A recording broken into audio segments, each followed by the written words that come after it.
Hello and welcome to this month's sales tip, the sales tip for July 2018. Now, those of you who are regular viewers, now I hope there's a few of you out there, will remember the sales tip from January when we looked at CRM systems inspired by my late father, who was a salesperson in the early part of his career. And I tell you what, I bet you've never seen a CRM system like that before. For those of you who haven't seen the tip, okay, I'm biased, but strongly recommended. I think you'll smile when you see that. Now, this month's tip has been inspired again by my late dad, but more specifically by this, his diary. Now, it's I don't know if you can make that out. Let's put that into the light. I don't know, can you see the date down the bottom right hand corner there? 1961. 1961. So that's 57 years ago. Well, how on earth has that inspired a sales tip for 2018? Well, because of the writing that's in here, and there we go, and more specifically the writing that's at the bottom of each week. Because my dad recorded, and I'll tell you what, I bet this terminology wasn't even around back in 1961. My dad recorded key performance indicators because he understood the necessity of understanding these things in order to manage his activity.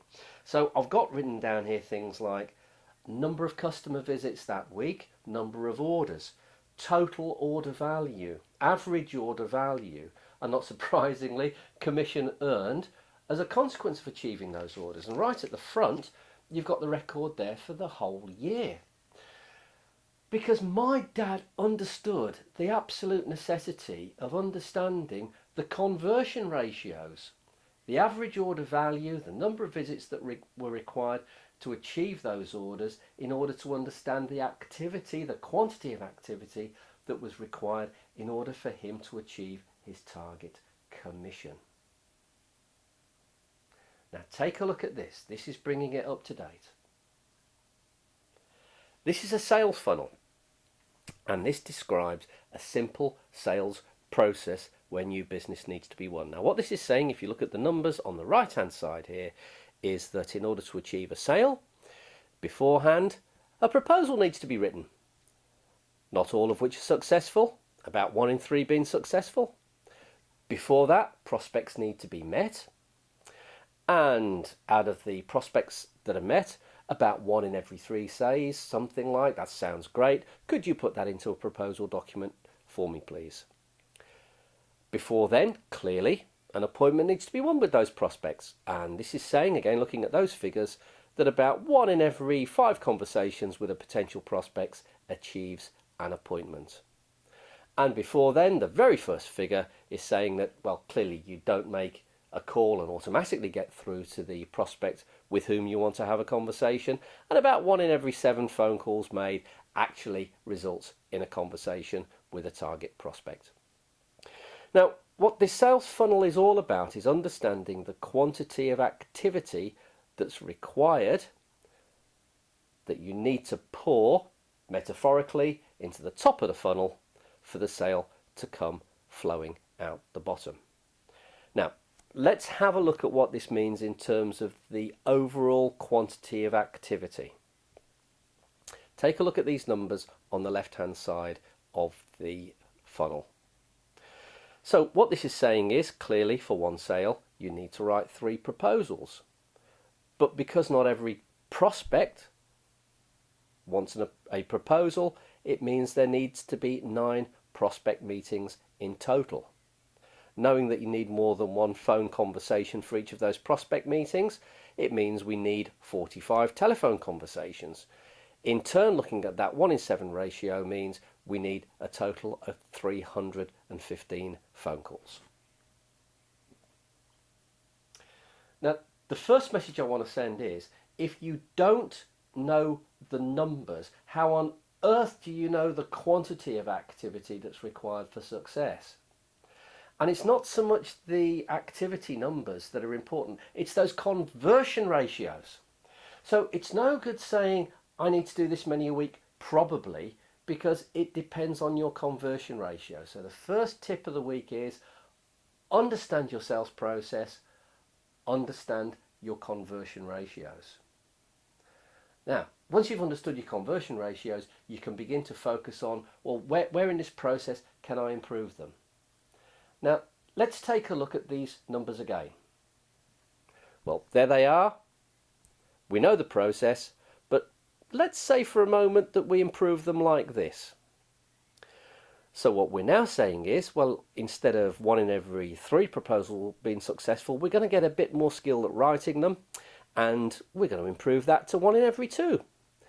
And we're going to improve our appointment winning by phone skills so that 1 in every 4 conversations, instead of 1 in every 5 phone conversations, actually achieves an appointment. What does that do in terms of the activity required? Well, take a look at this. Well, now, obviously, instead of 3 proposals being required per sale, we only need 2, which means we only need 6 prospect meetings, which means we only need 24 telephone conversations, which means we only need to make a total of 168 phone calls rather than 315. Wow, doesn't that make a difference? Surely it makes sense to understand these numbers so that you can set yourselves targets for improvements in your conversion ratios so that you have to do less activity to achieve the same amount of sales. Or there's another way of looking at it. Take a look at this. Well, these might be the numbers where you just want to reduce the amount of activity required for a sale, but why don't you instead keep your activity at the same level, the same quantity, but with those improved conversion ratios? Look at what this does. It means that for those same 315 phone calls, you now end up with 45 phone conversations, the same as previously. But because of the improved conversion ratio with that phone conversation, you now end up with 11.3 prospect meetings. And I know there's no such thing as a 0.3 prospect meetings, but that's the maths. And that ends up with 4 proposals, roughly. And of course, now you're working on a 1 in 2 conversion ratio, proposal to sale. So that now means you achieve 2 sales. So just by improving 2 of those conversion ratios, you've now doubled your sales outputs. Now, wouldn't that be good? Now, I've just had a little play with numbers here, but the message I'm trying to send in this month's sales tip is straightforward. Know your conversion ratios. If you know your conversion ratios, you can calculate the quantity of activity that's required for success. More importantly, you can manage your conversion ratios by focusing in very specifically on where your skills and abilities need to be improved. And that can mean one of 2 things, or maybe both things. One is you need to do less to achieve the same, or even better, you could keep your activity the same, sell more, achieve more, and I'm sure earn more. And that's what my dad understood way back in 1961, and it's still as relevant today as it was then.